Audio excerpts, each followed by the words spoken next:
தமிழ்நாட்டில் தொடர்ந்து நடக்கக்கூடிய அந்த குற்றங்களுக்கு என்னதான் இங்க இருக்கிறவங்க ஒரு காரணமா அமைஞ்சாலும் வட மாநிலத்திலிருந்து வரக்கூடிய அந்த புலம்பெயர் தொழிலாளிகள் அவங்களுமே ஒரு முக்கியமான காரணமா இருக்காங்க. அந்த மாதிரிதான் கும்மிடிப்பூண்டியில அந்த 3 வயது சிறுமிக்கு நடந்த அந்த சம்பவம் இன்னைக்கு ஒரு மிகப்பெரிய பூதாகரமா வெடிச்சிருக்கு. இதை குறித்து எதிர்கட்சி தலைவர்கள்லாம் அவங்களுடைய விமர்சனங்களை வச்சுட்டு வராங்க. இன்னர் லைன் பர்மிட் அப்படின்ற அந்த ஒரு விஷயம் இன்னைக்கு தமிழ்நாட்டுக்கு தேவைப்படுதா, அதை குறித்து அண்ணாமலை அவர்களும் சீமான் அவர்களும் அவங்களுடைய கேள்விகளை எழுப்பியிருக்காங்க. இந்த இன்னர் லைன் பர்மிட் அப்படின்றது என்ன, இது ஏன் இந்த தமிழ்நாட்டுக்கு அவசியமான ஒன்றா இன்னைக்கு பார்க்கப்படுது அப்படின்ற எல்லா விஷயத்தையும் இந்த வீடியோல பார்க்க போறோம். வாங்க இப்ப வீடியோக்குள்ள போலாம்.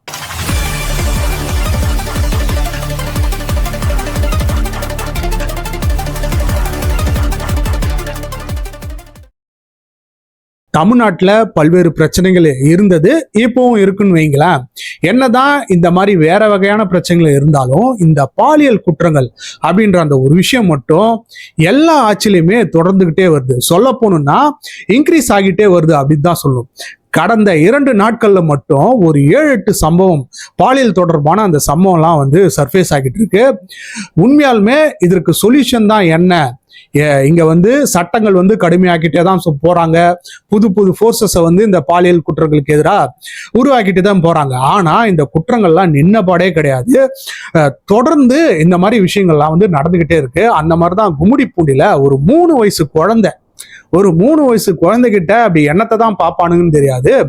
அந்த குழந்தைக்கு சொல்லவே முடியாத ஒரு அக்கிரமம் நடந்திருக்கு. அந்த குழந்தை இப்ப இறந்தும் போச்சு. இதுல வட மாநிலத்தை சேர்ந்த ஒரு நபர் இன்வால்வ் ஆகியிருக்காங்க. இன்னும் சில பேரும் இன்வால்வ் ஆகியிருக்காங்க. அவங்களெல்லாம் போலீஸ் தேடிக்கிட்டு இருக்காங்க. இங்க இருக்கிறவன் தான் இந்த மாதிரியான குற்றங்கள்லாம் பண்ணிக்கிட்டு இருக்கான், அவனை தடுக்கலாம் அப்படின்னு சொல்லிட்டு இங்க போர்சஸ் எல்லாம் உண்டாக்கிட்டு இருந்தா, வெளி மாநிலத்தில இருந்தும் இந்த மாதிரியான கேவலமான விஷயங்களை இவனுங்க பண்ணி வச்சுக்கிட்டு இருக்கானுங்க. இதை குறித்து எதிர்கட்சி தலைவர்கள்லாம் அவங்களுடைய கருத்துக்களை விமர்சனங்களையும் பயங்கரமா வைக்க ஆரம்பிச்சிட்டாங்க. உண்மையாலுமே எல்லாரும் ஒரு தகச்சு போய் நிக்கிறாங்க அப்படின்னு தான் சொல்லணும். இதற்கு என்னதான் சொல்யூஷனு, நம்மளும் இங்க பயங்கரமான சட்டங்கள்லாம் கொண்டு வரோம், ஆட்சியுமே மாறிக்கிட்டே வருது. கடந்த 3 தடவை மட்டும் பாத்தீங்கன்னா ஏடிஎம்கே, டிஎம்கே, இப்ப டிவிகே, இந்த மாதிரி ஆட்சிகள் மாறினாலுமே இந்த சம்பவம் நின்னபடே கிடையாது, தொடர்ந்து நடந்துகிட்டே தான் இருக்கு. இதற்கு என்னதான் சொல்யூஷன்? அரசியல் கட்சி தலைவர்களே குழப்பம் அடையக்கூடிய அந்த நிலை தான் இன்னைக்கு வந்திருக்கு. அந்த மாதிரி தான் இந்த ஒரு பர்டிகுலர் விஷயத்துல தமிழ்நாட்டுடைய நிலைமை நாளுக்கு நாள் மோசமா போய்கிட்டே இருக்கு. நம்ம சொல்லலாம் இந்த மாதிரி ஆட்சி மாறி இருக்கு, அவங்களுக்கு கொஞ்சம் டைம் தேவைப்படுது, அவங்களுக்கு அட்மினிஸ்ட்ரேஷன்னா என்ன அப்படின்றத பழகிறதுக்கு கொஞ்சம் நாள் ஆகும் அப்படின்னு நம்ம சொன்னாலுமே இந்த மாதிரியான விஷயத்துக்கெல்லாம் கண்டிப்பா எக்ஸ்கியூஸ் அப்படின்றது ஒண்ணு கிடையவே கிடையாது.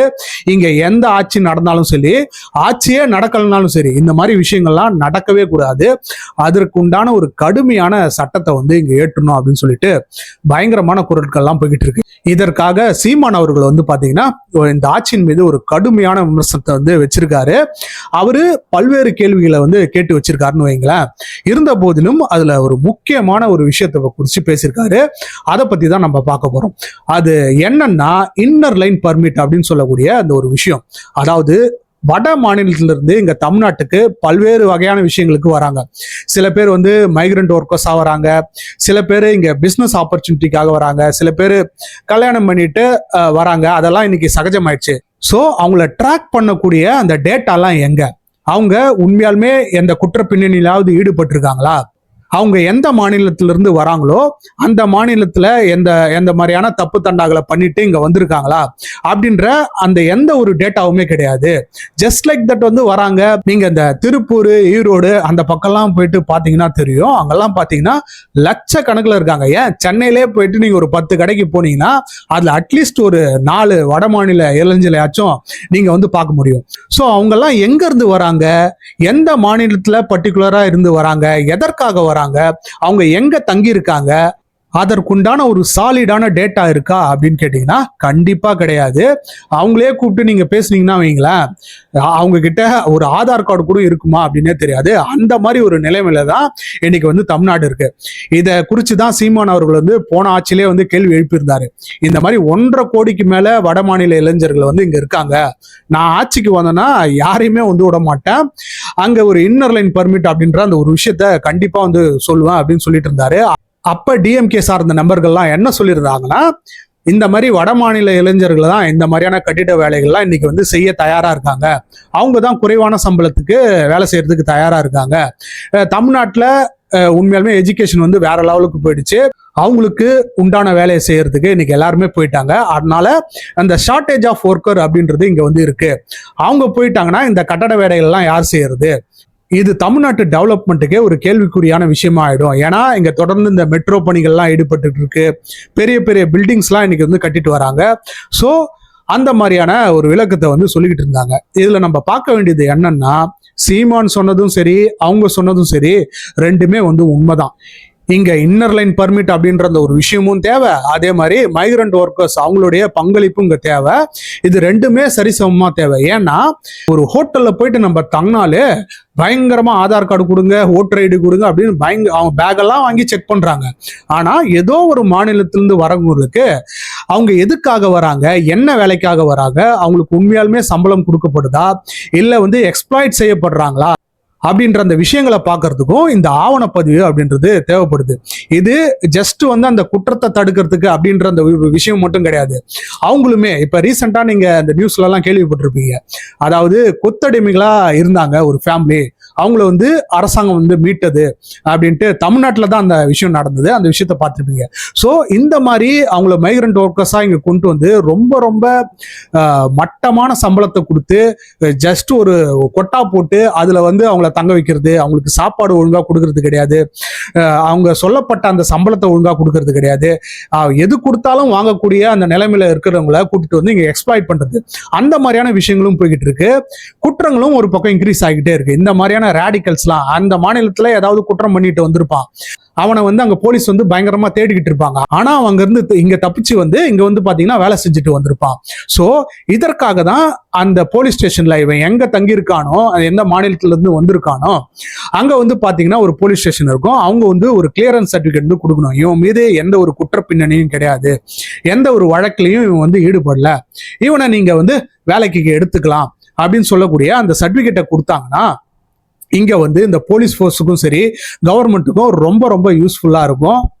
மைக்ரண்ட் ஒர்க்கர்ஸுடைய ரைட்ஸுமே அந்த சர்டிபிகேட் வந்து பாதுகாக்கும். ஸோ இதனால இந்த ஒரு விஷயம் வந்து இன்னைக்கு ரொம்ப ரொம்ப கட்டாயமான ஒரு விஷயமா தேவைப்படுது. இந்த விஷயம் பல மாநிலங்கள்ல ஏற்கனவே இருக்குது. இந்த நார்த் ஈஸ்ட்லாம் இந்தியாவிலாம் நீங்க போனீங்கன்னா ஜஸ்ட் லைக் தட் வந்து ஒரு லேண்டோ ஒரு பிசினஸோ எல்லாம் நீங்க வந்து ஆரம்பிச்சிட முடியாது. அங்க இன்னர் லைன் பர்மிட் அப்படின்றது கட்டாயமா ஆக்கப்பட்டிருக்கு. சில மாநிலங்கள்ல நீங்க டூரிஸ்டா போனாலும் ஒரு மாசத்துக்கு மேல தங்குறீங்கன்னா அங்க வந்து இந்த இன்னர் லைன் பர்மிட்டோட அந்த பர்மிஷன் லெட்டர் வந்து நீங்க வச்சிருக்கணும். அப்பதான் நீங்க வந்து அங்க தொடர்ந்து தங்கவே முடியும். அப்படி இருக்கக்குள்ளார ஏன் அந்த ஒரு விஷயத்த தமிழ்நாட்டுக்குள்ள வந்து கொண்டு வரக்கூடாது? அதை குறித்து தான் சீமான் அவர்களும் ஒரு கேள்வி வந்து கேட்டிருக்காரு.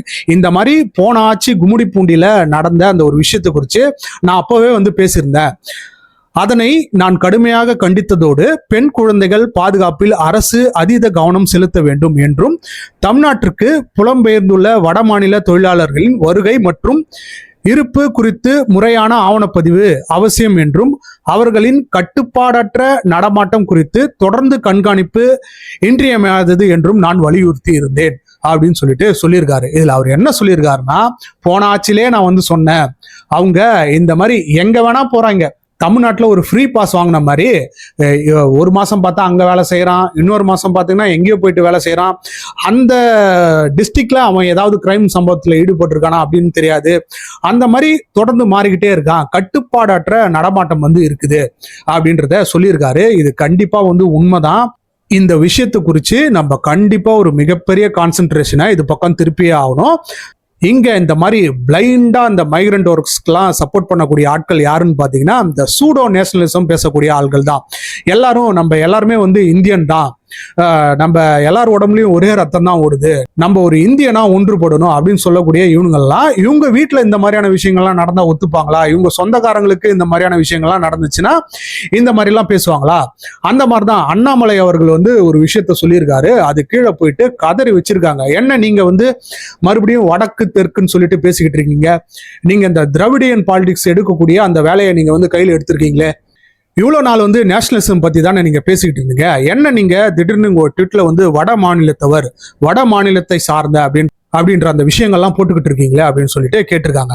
ஆக்சுவலி அதுல அண்ணாமலை அவர்கள் வந்து என்ன கூறியிருக்காங்கன்னா, இந்த மாதிரி பணி நியமித்தமாவோ இல்ல பல்வேறு விஷயங்களுக்கு தமிழ்நாட்டில் வந்து வட மாநிலத்துல நபர்கள் வந்து வராங்க, அவங்கள கண்காணிக்கக்கூடிய அந்த டேட்டா பேஸ் வந்து கிடையாது. இதற்கு என்ன சொல்யூஷன் தான், அவங்களுடைய சரியான விவரங்களை சேகரிச்சு அதை ஒரு போர்ட்டல்ல வந்து நம்ம போட்டு அதை தொடர்ந்து கான்சென்ட்ரேட் பண்ணி அதை ஒரு சிஸ்டமேட்டிக்கா இங்க வந்து கொண்டு வரணும் அப்படின்னு சொல்லியிருக்காரு. அது மட்டும் இல்லாம ஒரு முக்கியமான விஷயத்தையும் சொல்லியிருக்காரு. இந்த நிறுவனங்கள்லாம் அவங்கள வேலைக்கு கொண்டு வராங்க இல்லையா, வட மாநிலத்திலிருந்து இங்க கட்டிட வேலைகளுக்காகவோ பிற வேலைகளுக்காகவோ கொண்டு வராங்க. அந்த நிறுவனங்கள் வந்து சரியான டேட்டாவை வந்து அவங்க கிட்ட இருந்து வாங்குறது கிடையாது. ஜஸ்ட் லைக் தட் அவங்களை எல்லாரையும் ரெக்ரூட் பண்ணி இங்க வந்து கொண்டு வந்துடுறாங்க. அவங்களுக்கு உரிய சம்பளமோ உரிய பாதுகாப்பு அவங்களுக்குமே கொடுக்கறது கிடையாது. ஒரு பக்கம் எக்ஸ்பிளாய்டேஷனும் வந்து நடக்குது அப்படின்ற அந்த ஒரு விஷயத்தை தான் வந்து இவர் பேசியிருக்காரு. சீமான் அவர்கள் என்ன பேசியிருந்தாரோ அதே விஷயத்தை தான் அண்ணாமலை அவர்களுமே பேசியிருக்காரு. அதுக்கு தான் இவங்க வந்து வட மாநிலம் சொல்லிட்டு நீங்க பேசுறீங்களே, வட மாநிலம் தெற்கு அப்படின்னு சொல்லிட்டு பிரிச்சு பேசுறீங்களே அப்படின்னு கத்திக்கிட்டு இருக்காங்க. நீங்களே யோசிச்சு பாருங்க, ஏற்கனவே இங்க குற்றங்கள் வந்து போய்கிட்டு இருக்கு இங்க இருக்கக்கூடிய நபர்களால. இதுக்கு பத்தாதுன்னு சொல்லிட்டு வட மாநிலத்திலிருந்து வந்து புழைக்க வந்த இடத்துல வேலை செஞ்சோமா, நம்மளுடைய வேலையை பார்த்தோமா, சம்பாரிச்சோமா, போனோமான்னு இல்லாம இந்த மாதிரியான ஹீனியஸ் கிரைம்ஸ்ல வந்து ஈடுபட்டு வராங்க. ஸோ அந்த மாதிரி நேத்து மாட்டினவனும் பயங்கரமான ஒரு போதையில இருக்கான். அவன் வந்து கஞ்சா போதையில இருந்தானா இல்லை குடிச்சிருக்கானா அப்படின்னு தெரியல. அங்கிருந்து இங்க வந்து என்ன சரக்கு அடிக்கிறதுக்கும் கஞ்சா போதைக்குமா அங்க வராங்க. இதெல்லாம் ஏன் வந்து நடக்குதுன்னா, இந்த மாதிரியான ஒரு சாலிடான ஒரு போர்ட்டல் இல்லாதது, ஒரு இன்னர் லைன் பர்மிட் அப்படின்னு சொல்லக்கூடிய அந்த விஷயங்கள்லாம் இல்லாதனால தான்.